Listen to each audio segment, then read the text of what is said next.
ఇందాక శివగారి పఠించడం జరిగింది. అది రావణాసురుడి కంటే ముందు శిశువుడు, తర్వాత రావణాసురుడు. ఆ రావణాసురుడి హైట్ కూడా 25 ఫీట్స్ కింద బేస్ కలుపుకొని 30 ఫీట్లు.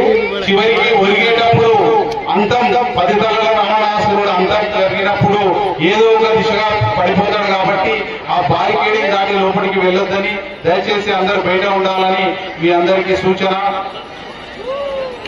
సంవారం మీ అందరూ ఒకసారి పెద్ద ఎత్తున చప్పట్లు జరిచండి. ఇప్పుడు మా గౌరవ దసరా ఉత్సవ కమిటీ యువ సభ్యులు మలేరు